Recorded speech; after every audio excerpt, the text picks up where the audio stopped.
I'm Krystal Clayville. Thank you for being here.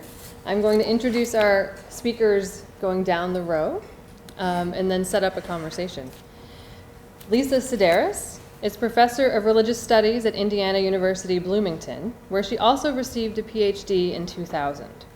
Professor Sedaris' areas of research include environmental ethics and the environmental humanities and the science-religion interface.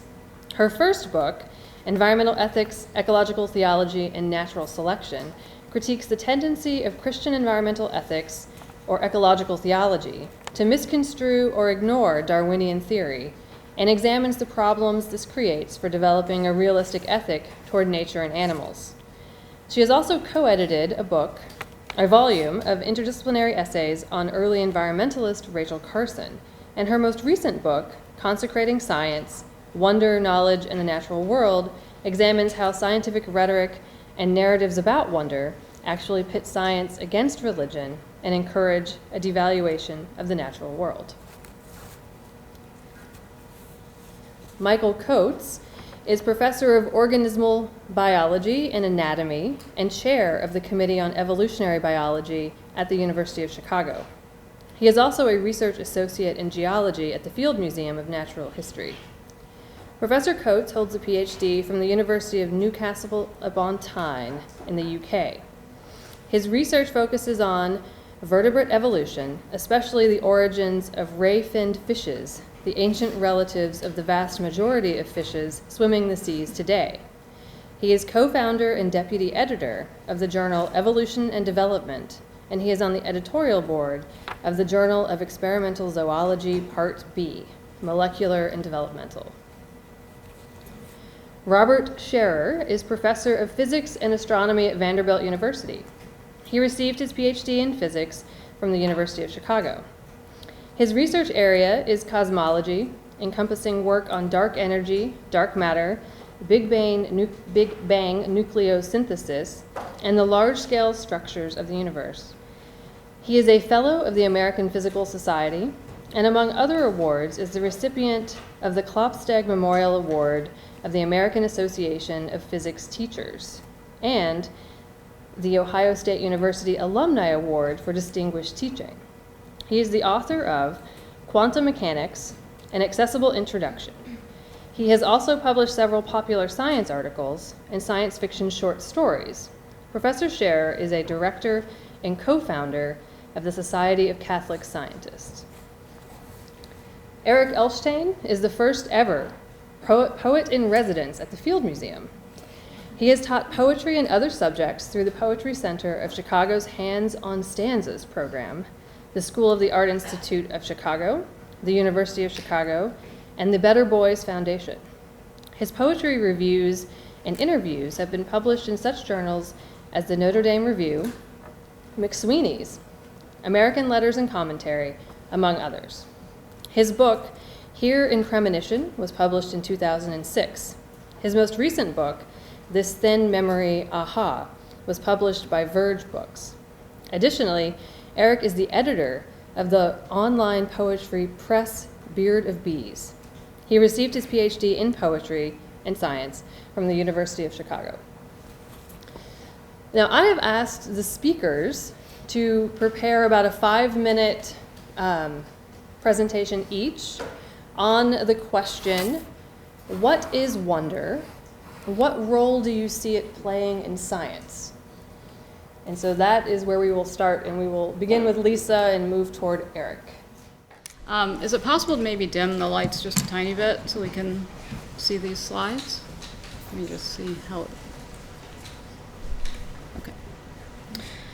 So as someone who works in sort of normative ethical thought, when I think about wonder, I think about how wonder often does function as opposed to how it ought to function. And so asking how wonder ought to function implies another question: to what end? Or what is wonder good for?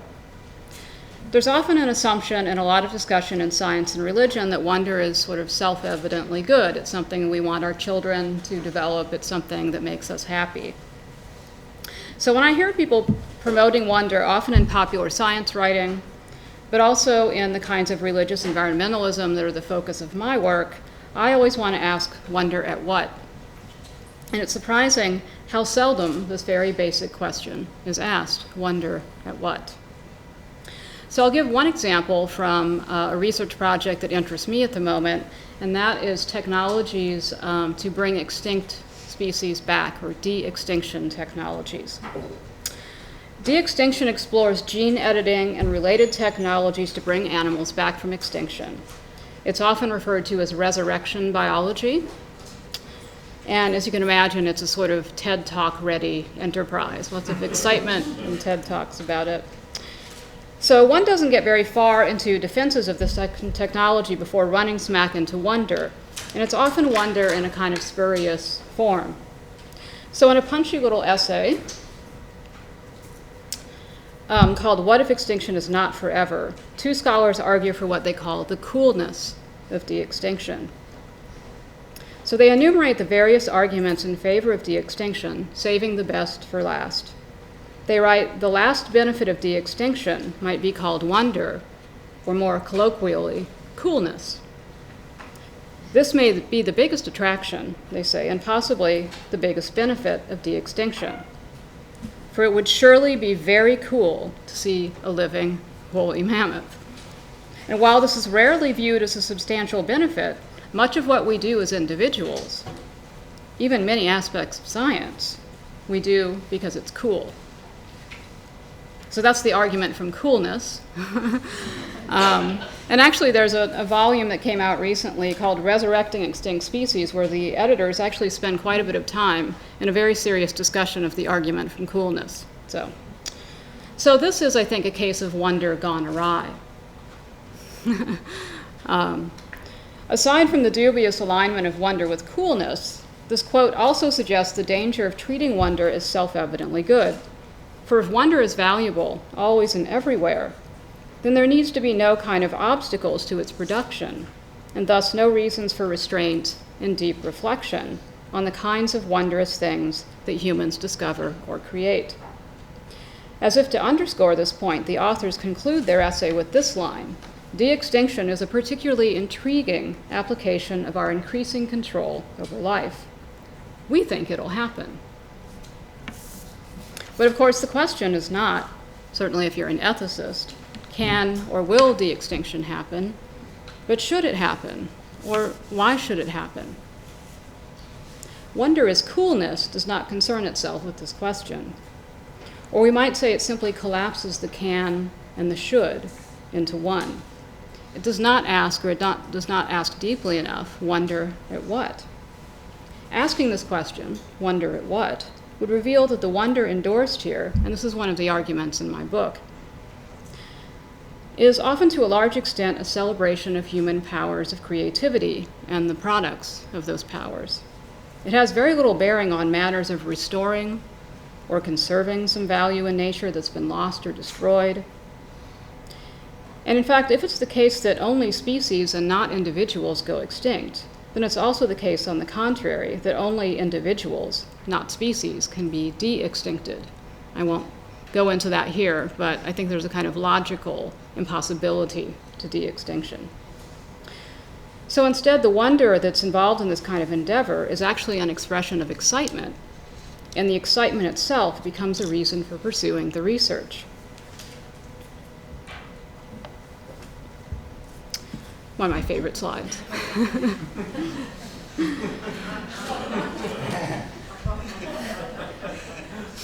So like a dog chasing its own tail, science that takes its own pursuits and its own end products as objects of wondrous fascination is often powerless to stop and evaluate its activities. I refer to this as serial wonder in my book.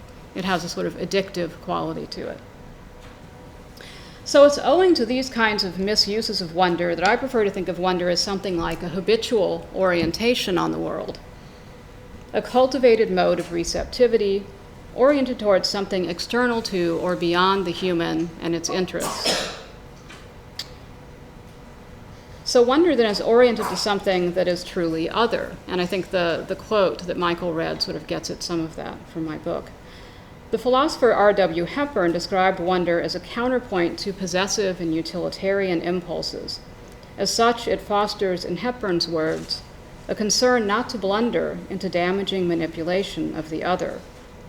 Rachel Carson, in similar terms, in A Sense of Wonder, says that wonder can temper our destructive tendencies. As an enduring disposition, sort of ideally instilled in childhood through sensory engagement with the natural world. An enduring disposition rather than a fleeting response, wonder can act, she writes, as an unfailing antidote against the boredom and the disenchantment of later years, the sterile preoccupation with things that are artificial, and the alienation from the sources of our strength. Wonder properly grounded does not have its head turned so easily by the latest tricks in gene editing or whatever the latest technology is. Genuine wonder abides. That's my statement.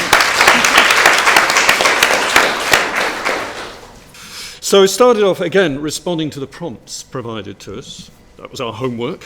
Let's crack on with it. So what is wonder? So first I turned to the trusty Chambers Dictionary, not Webster's, I point out. Incidentally, Chambers was the anonymous author of The Vestiges of Creation, a massive selling potboiler that prefigured Darwin's now rather more famous volume. However, in Chambers' dictionary, wonder is defined as the state of mind produced by something new, unexpected, extraordinary, evoking admiration, the quality of being strange, unexpected, astonished, an admirable thing, to be amazed, or, and I think this is important, to speculate, to feel doubt, to ask oneself. And it's derived, sort of digging around a little deeper, from wonder, spelt somewhat more phonetically, the Old English, to marvel. Again, it's referring to something of unknown origin. So what role do I see wonder playing in science? And I think that role is fundamental. And it's not just about coolness. I think that's a legitimate dig in some ways. We all get excited about material. The biographer of science, Richard Holmes, named probably his best-known book, The Age of Wonder. This book captures the second scientific revolution that swept through Britain in particular at the end of the 18th century, providing a new vision, often called romantic science. And it still affects our view of science today. This movement grew out of 18th century rationalism, transformed by bringing a new imaginative intensity. It's imaginative intensity and excitement, again, these words coming up with wonder, to scientific work. There are breakthroughs in astronomy and chemistry, and we have characters like Herschel, and in fact both Herschels, I should point out, and Davy, etc. And the breakdown of monopoly of the Royal Society in London, and it's the springing up, the emergence of new scientific and philosophical societies across the UK, one of the most famous being the Lunar Club in Birmingham, etc. And from that we get people like Erasmus Darwin, Darwin's grandfather, who wrote screeds of poetry on the sex life of plants and so forth. But it's out of this 18th century revolution that we get really the cliched vision of the scientist as the solitary genius, alone in his lab, with his Jacob's ladder, bringing down lightning to it lives, as his patched-together monster rises from the bench. This is very much the influence of and legacy of Mary Shelley, Coleridge, and co. And aspects of this which excited people at the time were ballooning. There's a great deal of excitement about ballooning and the new perspective these approaches bring. So I've got ballooning, exploring, experimenting because of Joseph Banks and so forth. And of course we can tie this up with, it was all, backed up by the drive for empire building, colonialism, etc. So yes, I'm not denying the importance of thinking about the questions and challenges to be addressed to how and why, what the motives were for doing this, nevertheless. Holmes states at the end of this, and this is second-hand, this is complete charlatanism from myself, I am not a classicist by any means. But he argues that Plato makes the argument that the notion of wonder was central to all philosophical thought. In wonder it begins and ends, but the first wonder is the offspring of ignorance. Now I'd like to argue against that, because in my experience, wonder is often the realization of ignorance. The revelation that our certainties are inadequate, are wrong. Some new, unexpected, extraordinary thing changes our perspective. It changes our worldview. We approach an unanticipated cliff edge and a realization that existing knowledge is insufficient. And this might be prompted by a new tool, a new technique, or indeed a new vantage point. So what role again is wonder in science? Wonder is often linked to uncertainty, and as scientists we should be prepared to live with uncertainty and be prepared for upsets. In fact, we should be searching for them. A well-calibrated upset usually generates a high-profile paper, but bear in mind this well-calibrated bit. Now, the 20th century philosopher Alfred North Whitehead noted, "The universe is vast. Nothing is more curious than the self-satisfied dogmatism with which mankind cherishes its existing modes of knowledge, scientists and skeptics included. Advance in detail is admitted, fundamental novelty is often barred, and dogmatic common sense is the death of philosophic adventure." And then finishes again with "the universe is vast," which reminded me of Douglas Adams, who put it this way: space is big. Really big. You wouldn't believe how vastly, hugely, mind-bogglingly big it is. I mean, you might think it's a long way down the road to the chemist, but that's just peanuts to space. All this, something I learnt just last Thursday at our regular EVMORPH seminars. The Burlington limestone, which is about 340 million years old, is actually, and here's your new word for the evening, an encrinite. An encrinite. That's a limestone that's composed of more than 50% of the debris, in this case, dead crinoids. Now, crinoids are those amazing stalked relatives of starfish and sea urchins that live at weird depths and wave their hideous prehensile tentacles to capture. I can see someone who knows far better about crinoids than me in the audience. But anyway, there they are. Okay. Now, the point is, the minimal estimates of the extent of the Burlington limestone is that its average thickness is around 5 to 10 meters, and it covers more than 500 square kilometers. Now, in places, it's estimated, in fact, to be somewhere 40 to 50 meters thick. Now, an estimate is that 1 cubic meter of this limestone contains the remains of about 15,000 individual crinoids. Now, if you scale that up, the existing limestone consists of as many as 10 to the 15 crinoids, which is a vast number. Billions of crinoids, and wait for an astronomer to say, how does that compare to stars in the sky and so forth? Now, that number is staggering, and to me, that evokes wonder. But if, in that 340 million year old limestone, I found a fossil rabbit's tooth, I would be even more astonished.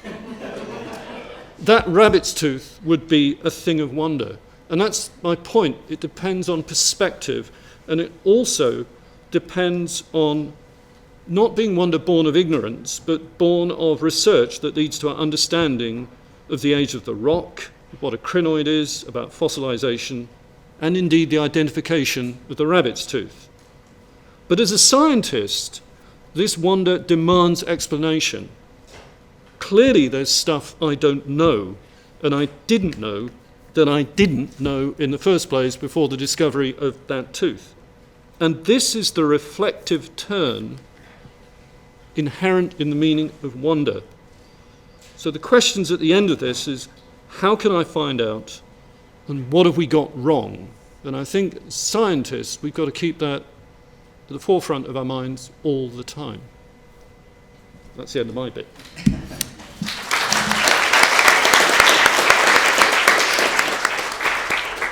Okay. Now, can you hear me? Okay, thank you.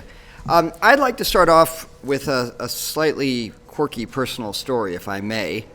about the life of life as a child of a scientist.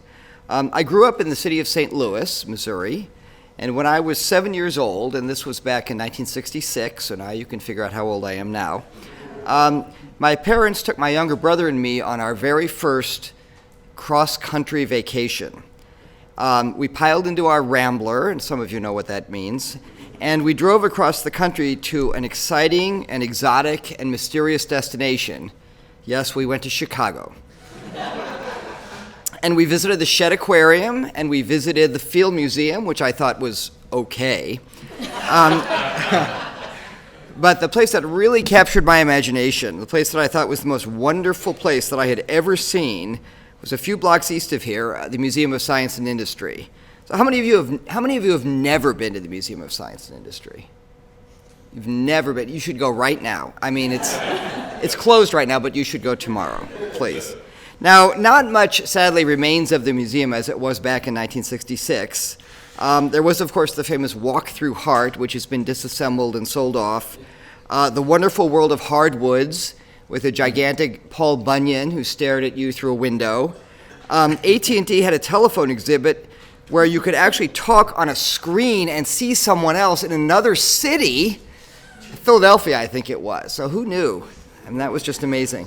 And my favorite exhibit was sponsored by the Atomic Energy Commission, called Adamsville, USA. It turns out it was only there for the few months that we visited, strangely enough. It allowed you to use a remote-controlled manipulator, just like the plutonium scientist, except without the plutonium.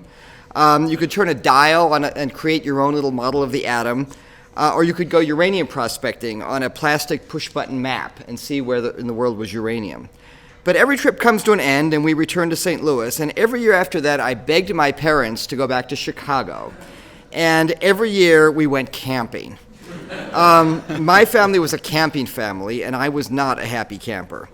Until finally, when I was 12 years old, we were camping up on the peninsula in Wisconsin, and on the way back, we drove through Chicago, and we stopped at the Museum of Science and Industry.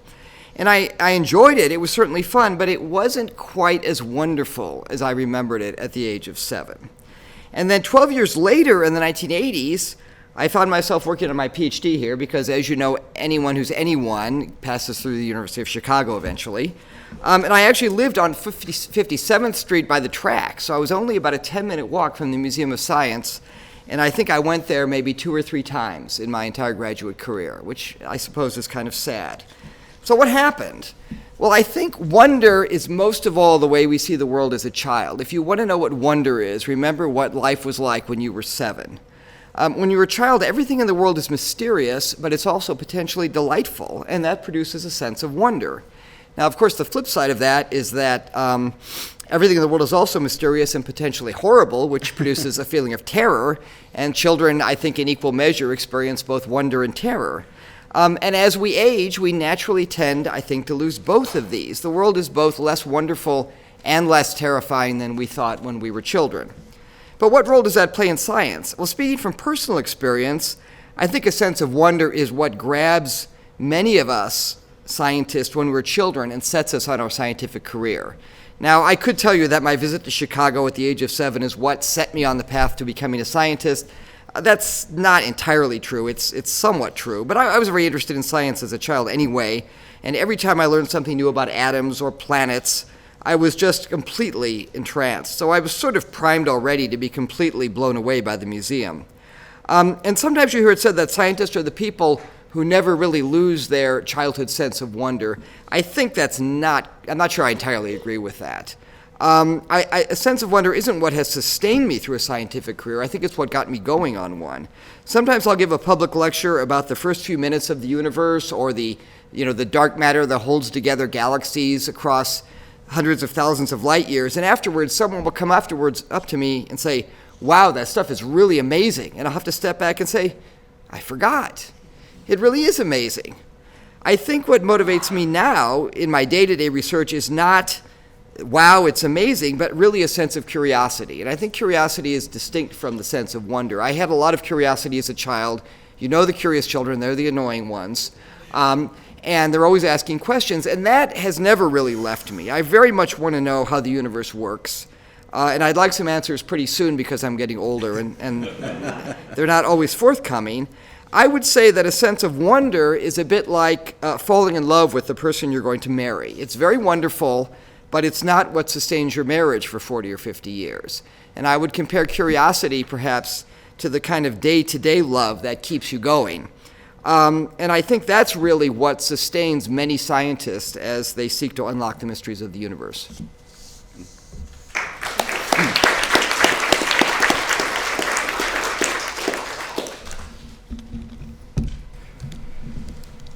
Good evening, everybody. I wanted to begin with children, just anecdotally. One of my first amazing tasks at the Field Museum as their poet was to write an epic poem about an exhibit that unfortunately is no longer up called Antarctic Dinosaurs.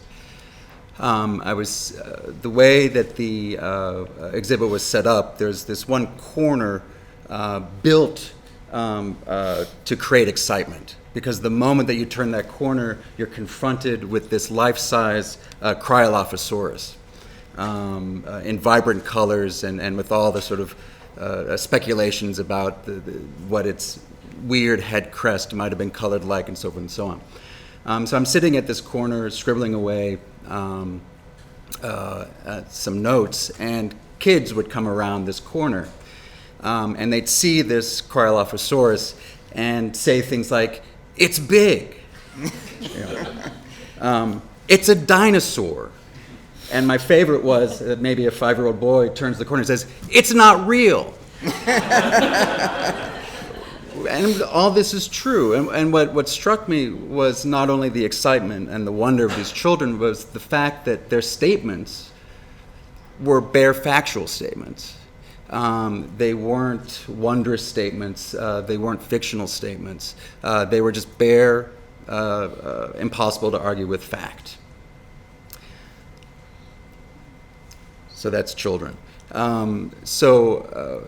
Another one of my initial experiences was touring the geology department at the Field Museum with a wonderful geologist, Jim Holstein. And he took me straight to the asteroids and meteors.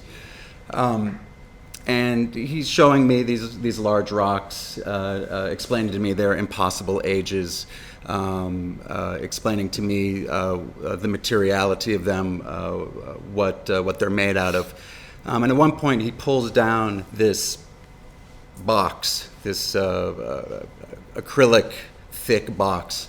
In my imagination, in my memory, I hear it hissing as he opened it. I know it didn't hiss when he did that, but it's too many movies that I've seen.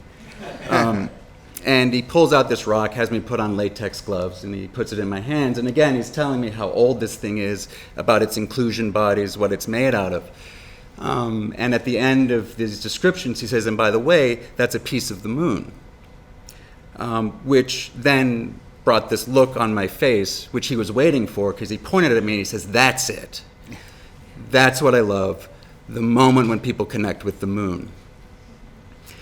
And I was reminded, thinking about that moment for me, of being able to hold a piece of the moon, about those children yelling these odd statements of fact. And it got me to think about what was wondrous for me about that moment was the weight of the fact of that moon, or that moonness in my hands, and that there was that moment of connection.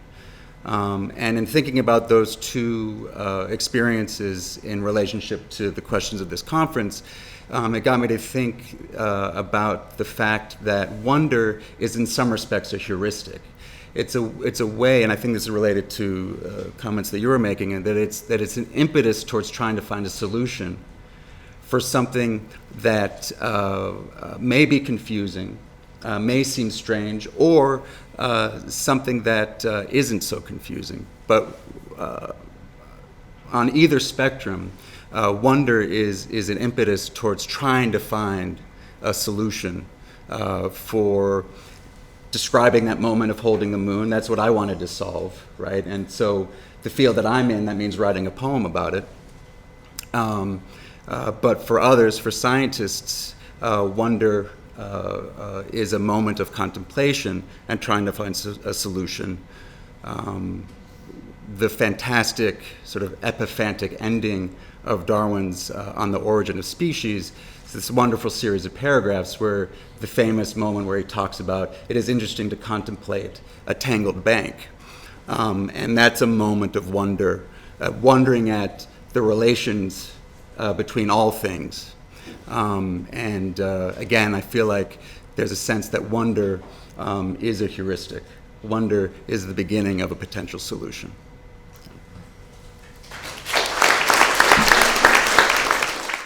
Thank you. Those were wonderful observations and comments on wonder. I've got a couple of questions to try to put you all in conversation with each other. So I will ask these two questions, and then I will select a first respondent. But you don't have to keep coming back to me to reset the conversation. The first is scale. You each said something about scale. So I'm thinking, it's big, right? Or it's the moon and it's far away. The stars in space are very large. But also, gene editing is working on something very small. And I'm wondering how scale might fit into how we think about wonder and then what we do with it. So scale is the first question.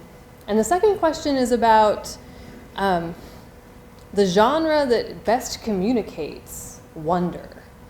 So you're all writers of a kind, academic and creative, and there are also other ways that wonder is communicated, like through facial expressions, other kinds of written word. I'm also wedded to the written word, so that's why I'm sort of stuck. But I think there are other ways that this happens as well. And so I'm wondering if you could talk about scale and genre, maybe not together. And I will suggest that Mr. Coates go first on scale. You have the extra mic out there. Okay, I'll try this. I think wonder is independent of scale unless it's change, it's contrast. The ability to see something at a new scale is important. So absolute size or absolute smallness, in a sense, is irrelevant. What's relevant is the new scale, if that's part of the surprise. So it may be a new tool that allows you, a new kind of microscope. If I take fossil material out to Argonne National Labs and get stuff blasted with a photon source there in the synchrotron, it's amazing what we can see, and that does still fill me with wonder. That wonder evokes curiosity. So as a simple, straightforward answer, I think scale, it's that change which is important here.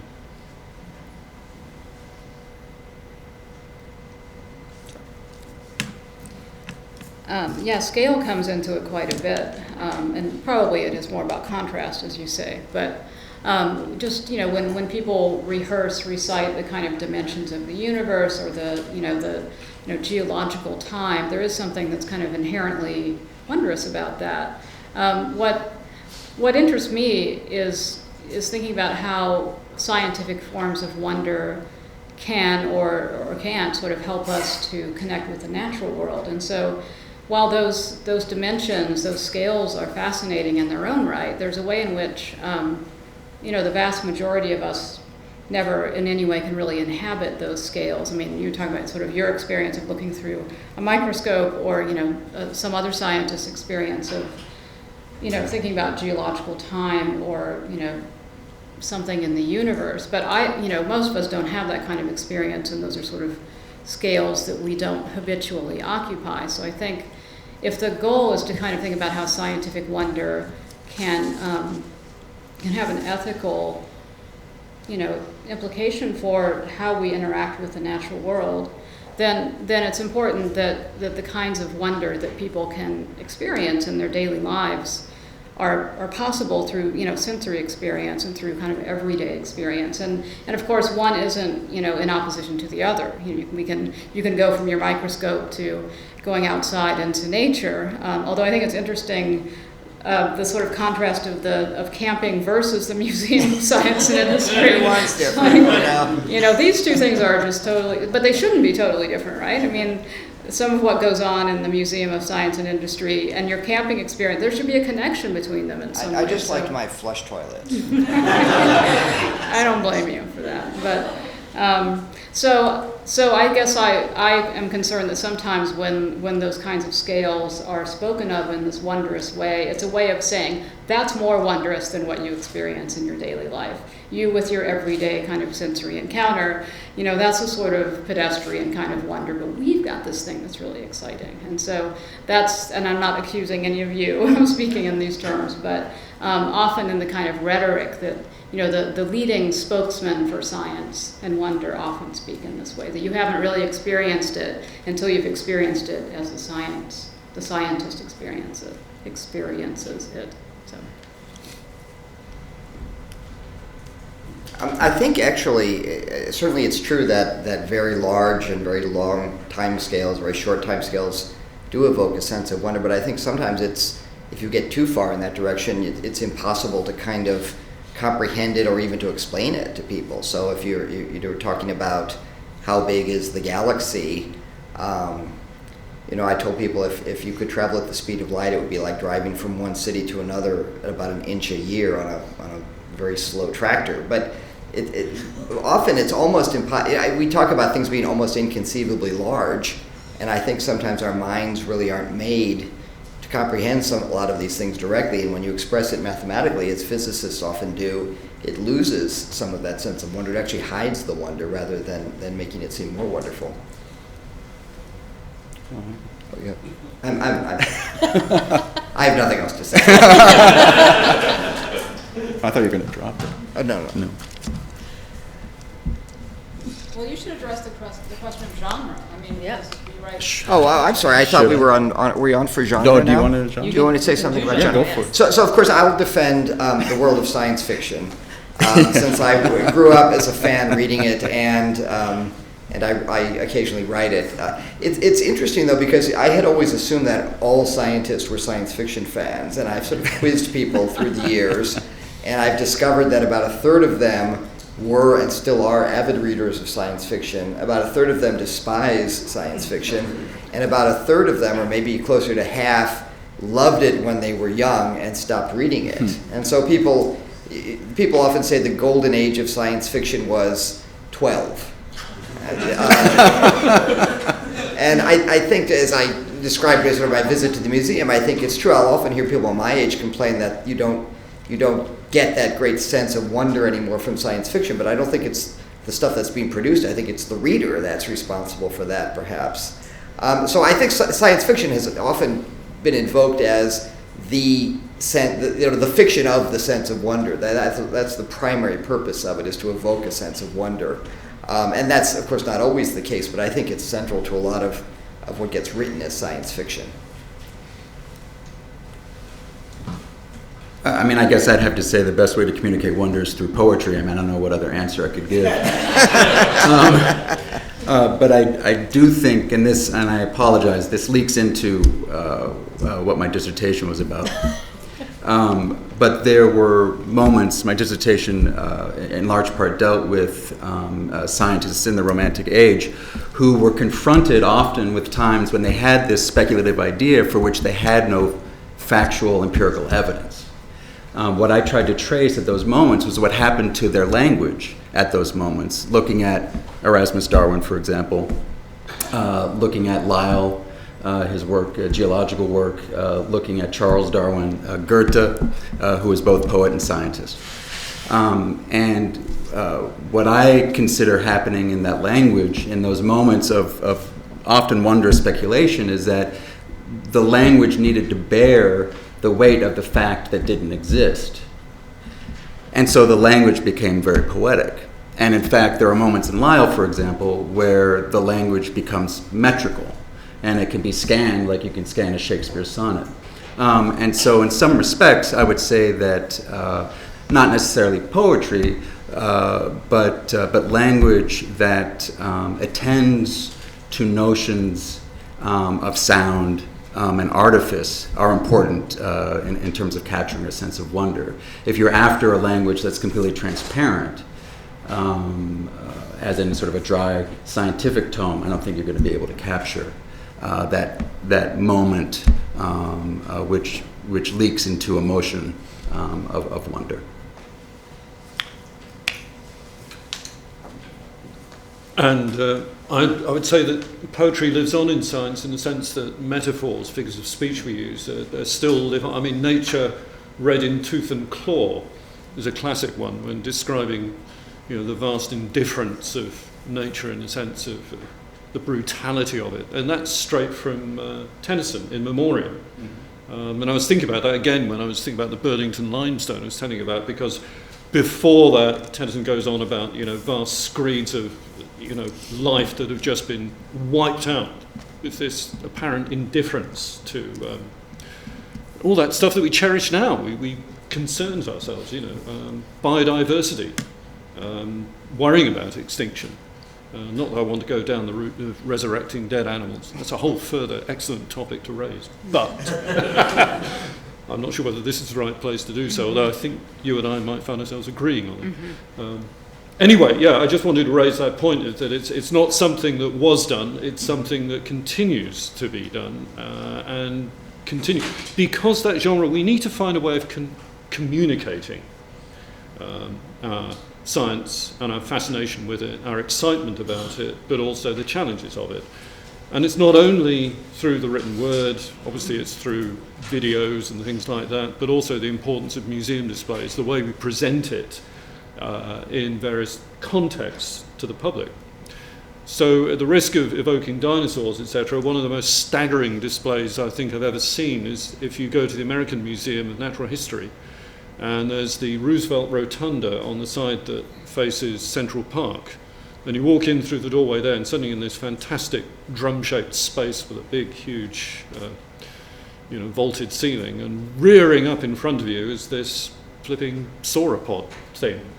And my colleagues will no doubt correct me and say, that's impossible, it couldn't do that. And frankly, I couldn't give a flying what's it, It just looks spectacular. And if you want to go, wow, that's big, it's great. And it does, could they really do that?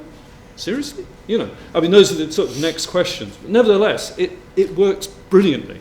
And I don't want to put too much interpretation between the specimen and the person.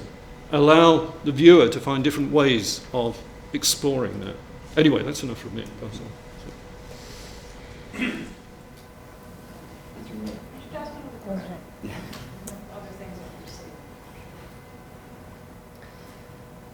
So you've each described wonder as a feeling to some extent, and that it has some limits. It sort of brings you up short sometimes. And I'm wondering if there's a sort of ethical moment or an ethical imperative that follows from that feeling. And if that question is way too specific, then I'm asking about how ethics is related to wonder. You're the other. Professional there too. Well, I think that if wonder is primarily or sort of only a feeling, then that ethical relationship can be pretty tenuous, because it does tend to be sort of fleeting in that way. Or it could be something, as I described, sort of a kind of excitement that sort of leads one on in a way that's kind of heedless of what the consequences might be, because it is, an interesting, a puzzle. Some of the ways that the language some of you were using is sort of something to be solved, or a mystery that, it sort of inspires in you this desire to resolve that mystery or to solve that puzzle in some way. So that's why, I want to think about wonder as something that's a little more stable, that's, as I said, sort of a way of being in the world, a kind of orientation on the world, where there may be kind of particular, there will be, of course, particular instances of wonder, that I'm wondering at this particular thing in this moment. But what underlies that is a kind of moral relationship to the natural world. And to draw on Rachel Carson, who I think presents this very well in a kind of metaphor of wonder is sort of like the the soil in which seeds of knowledge are planted, so that once one has that kind of orientation of wonder on the world, then when one acquires knowledge about a particular object, that knowledge doesn't eradicate the wonder. The wonder sort of, it outlasts, there's a remainder, so that the explanation of the thing that we're curious about then doesn't sort of banish the wonder, because the wonder isn't merely at that particular object, it's a sort of way of being in the world. And so the reason that I kind of insist that the wonder be oriented to something beyond ourselves and our self-interest is that there needs to be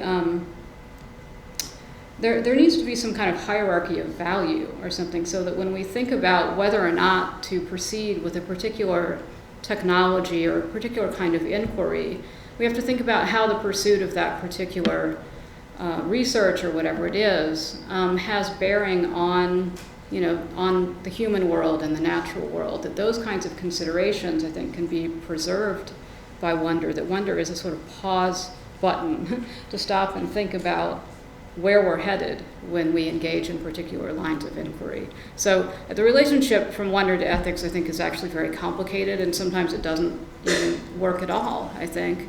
But that's why I think wonder, in a sense of like a virtue, is something that can be cultivated. And the more that it's cultivated, the more rewarding it is, and the more one has that kind of inclination to stop and think and pause and think about what's most valuable in the pursuit of knowledge.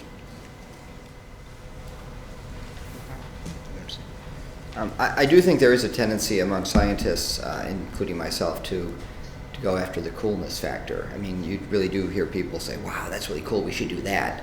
And I agree that it's very important to take a step back at that point and say, is it wise?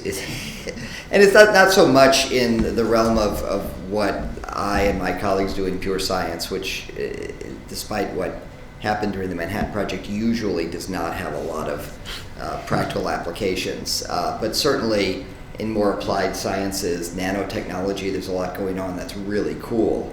And you have to ask if you really want to release self-replicating nanomachines in the environment. It's very exciting, and I think it's important that we not get carried away as scientists, that we stop and do things that are both ethical and not stupid.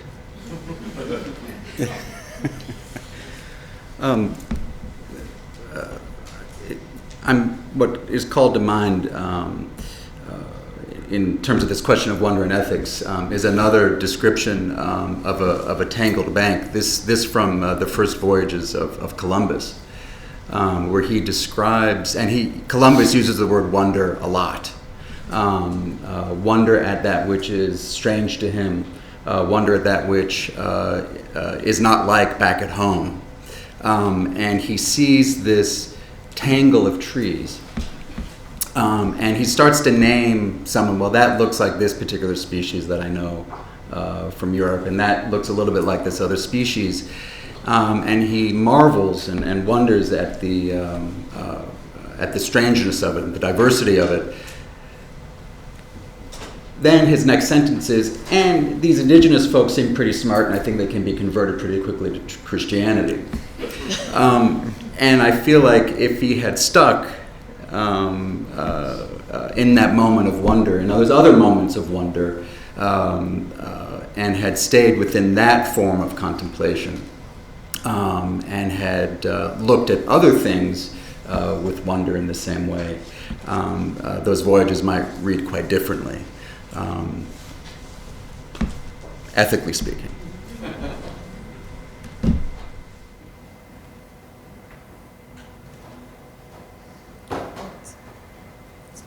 At this point, I'd like to open it up to questions from the audience.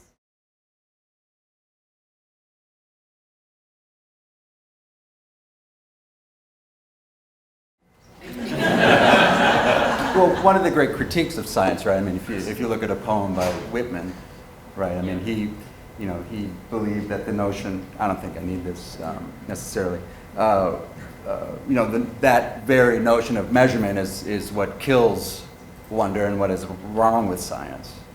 So I think it's interesting that you say that measurement leads to moments of this philosophical feeling. And it's sort of, it's interesting too, I think, to consider, one definition of wonder is the complete dissolution of self and ego. I think Freud called it the oceanic feeling. The getting back to the moment before we differentiated ourselves from the objects around us. That may not be the most helpful form of wonder, given, you don't want to dissolve yourself into the cell necessarily. I mean, there needs to be that. So I think that measure is a form of I think it's interesting, to think of measure as a form of wonder, or a way in. I mean, honestly, I think there's no way around what you've said. Science is about measuring things. I think the key is not to decide that science gives you the answer to everything, right? I mean, it's one way of approaching the world, and it's a way that uses measurement and numbers and fairly straightforward measurement. And you just have to remember that that's not all there is out there.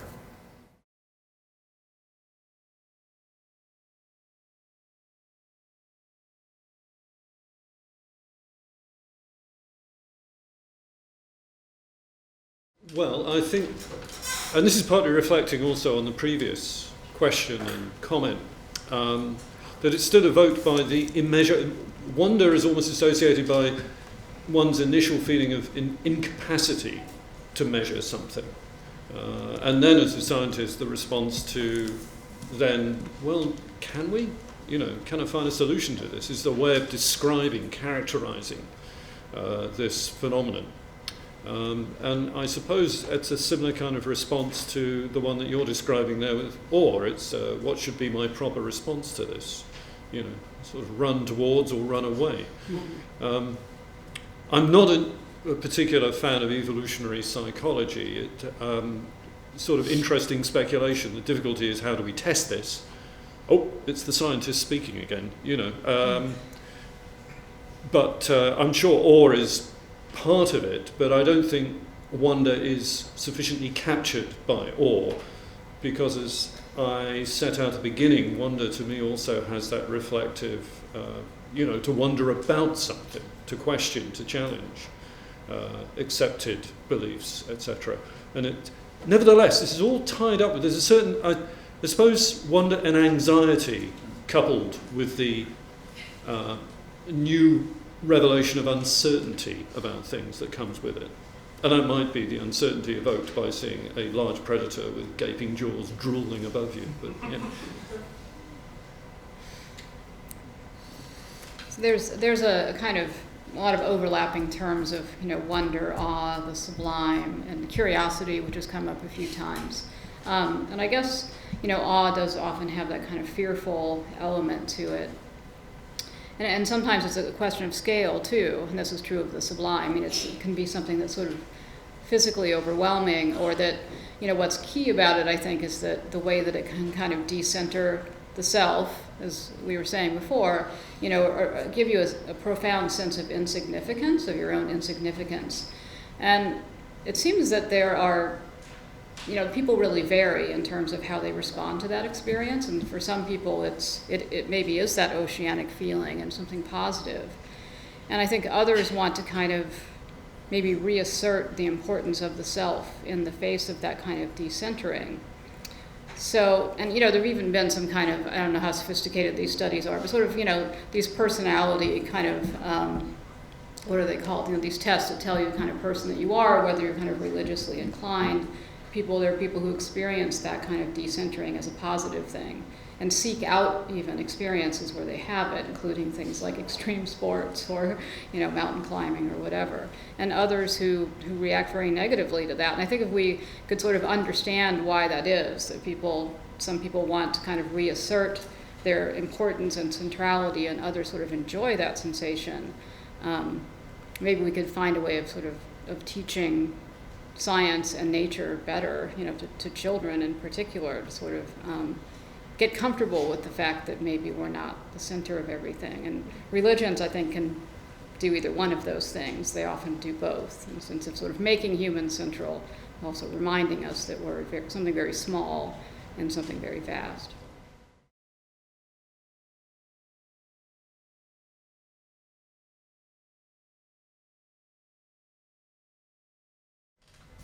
Yes. Well, I would say for some people it has, and for some people it hasn't.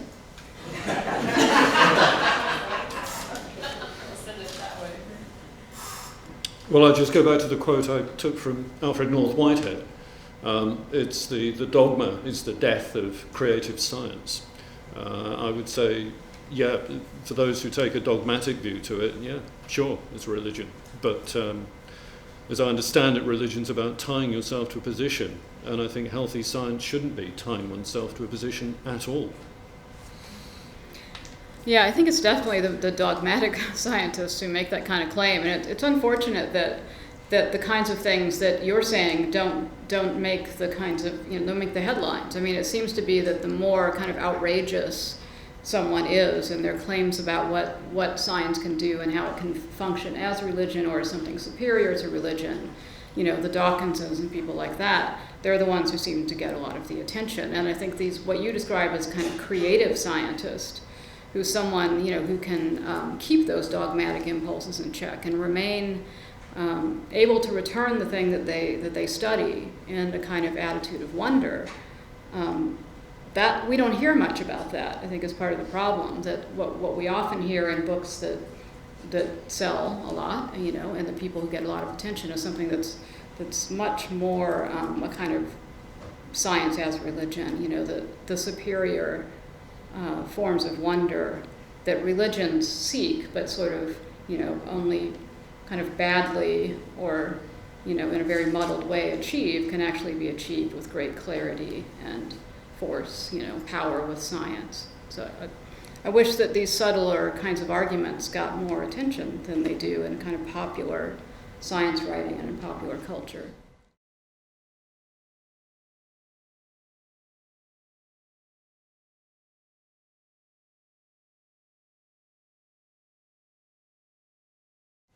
I mean, in the history of wonder, and there's a really excellent book called Wonders in the Order of Nature by Catherine Park and Lorraine Daston, where they talk in particular about the kind of dynamic between wonder and curiosity, where at certain periods of time in theology and philosophy and science, wonder was considered to be the supreme state or virtue, and curiosity was sort of looked down on, and then this sort of flips, and curiosity becomes the sort of mode of the sophisticated scientist, and wonder is the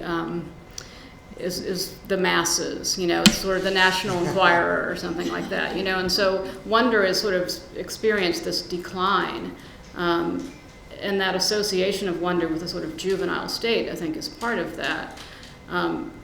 But in the history of those terms, it was often just the opposite, that wonder was the very sophisticated mode, and that was, of course, linked to theology, and, so I don't think it's always, its relationship to expertise has shifted many times over history.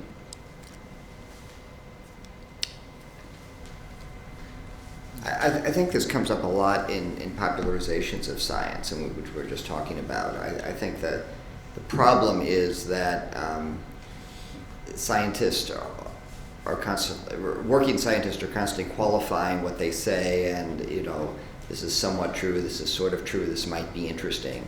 And I think when that gets digested and run through the mill and comes out in a popular science article, I think properly that those articles are trying to get you interested in the topic. But if you don't have the expertise, they can be terribly misleading. Now, I've heard people say this is not true of just of science. I mean, if I read an article, say in the New York Times, it's about a science thing, I'll say, well, they didn't get that right, they didn't get that right, they didn't get that right. And then I'll read an article about our foreign policy in the Ukraine, and I'll say, well, that must all be right. So, make of that what you will.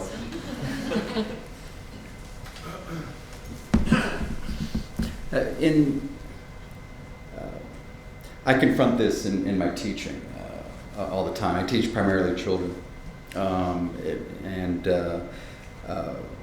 At some point in school, they've determined from their lessons that you have to be some sort of expert to be able to understand poetry, let alone write it. And they get frustrated because they see around them other individuals that sort of get excited and are able to excite the teacher, and seem to be able to answer questions about this deeply esoteric 19th century, poem by Coleridge, for God's sake. And so I think that poetry is often and the ability not only to understand but feel a sense of excitement and wonder at it is seen as something so esoteric and idiosyncratic, as deeply expertise driven, and so I do think that unfortunately poetry falls into that paradigm pretty specifically. From my point of view, everybody has a poem, at least one, in them, somewhere, maybe deep, but it can be elicited out, and I've had that experience with some kids where they write one poem, they'll never write a poem again, but they have that moment of connectivity and wonder at what they've done. Then it subsides, like, I'll go on loving basketball now again.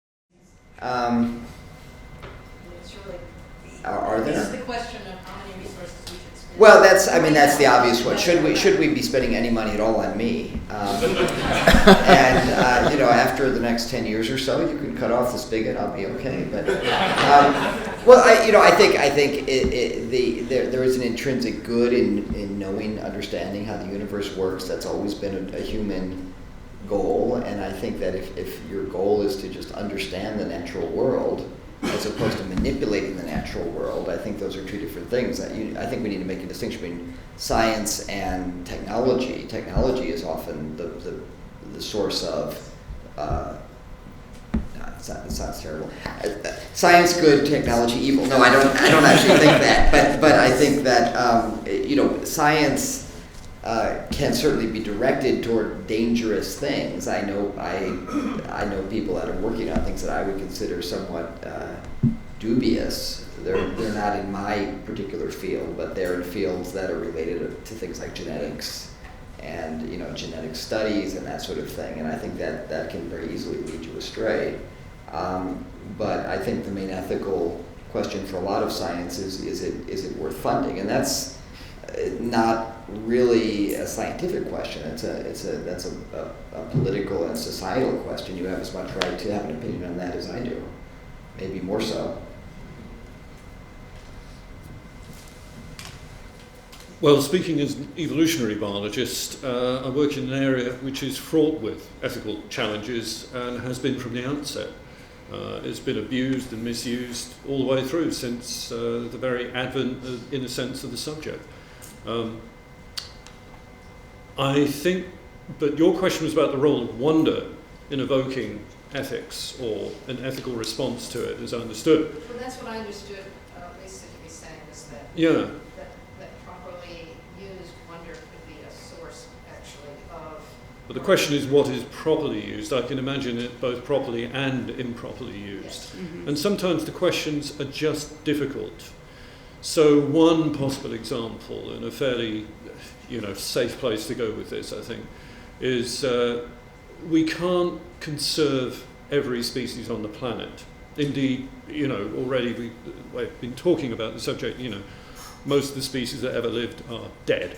They've gone. Extinction is something we've lived with. Nevertheless, we're concerned about extinction. And the question is, we have responsibilities as, that part of, the universe which is able to reflect and think about itself. And we have choices to make. So do we use wonder as a criterion to save elephants versus fleas? Because for some reason or other, most people wonder and are, impressed by the properties of an elephant. Elephantness is in itself rather wonderful. So we'll conserve those and stuff the fleas.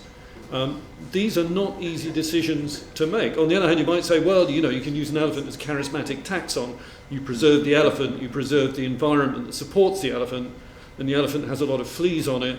So indirectly, you trade off the populist notion of, let's say, heffalumps, and the fleas will come along with them, and the acacia trees, and the rest of the ecosystem. So don't dismiss that naive sense of wonder. But this gets back to the question about expertise too, is that serial knowledge, or increasing, continuing to learn, rather than setting yourself up, I am an expert, but the more you learn about stuff, the more your sense of wonder changes, and to keep it fresh, I think is important, because then you'll go back and go, you know, actually those fleas are sort of wonderful in their own right. So if you can convince people through that, but still that doesn't kind of get round to the question of we still have the difficult choices to make, and it isn't simply that sense of excitement about I happen to like the shape of a flea versus an elephant. It's still more, there are other kinds of criteria to apply to these decisions. And where would those criteria come from? They may be in terms of societal impact, they may be utilitarian, they may be some sort of decision about, well, we don't know how useful this stuff is now, but we're banking on, for example, the genetic heritage in a variety of species. Let's try and sample them according to their distribution across the tree of life. So we've got some of those and some of those and some of those, because we don't know how useful they will be in the future. That's kind of banking this stuff. I don't think that's driven by a sense of wonder. That's driven by other kinds of things, other kinds of thought processes and quality judgments.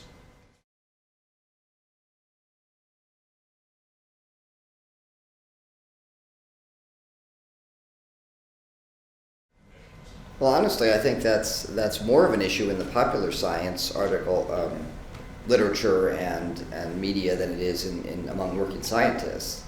I mean, it's true that for a few hundred years we had a mechanistic view, but I think quantum mechanics kind of slapped physicists in the head, and I don't think they've really ever quite recovered from that. I mean, most physicists if I push this, I know where it's going to go, and in my daily life, I assume that the world is kind of deterministic, that I'm going to make this thing happen. But I think that people who try to extend this to questions of free will are overstepping the boundaries of what you can say intelligently.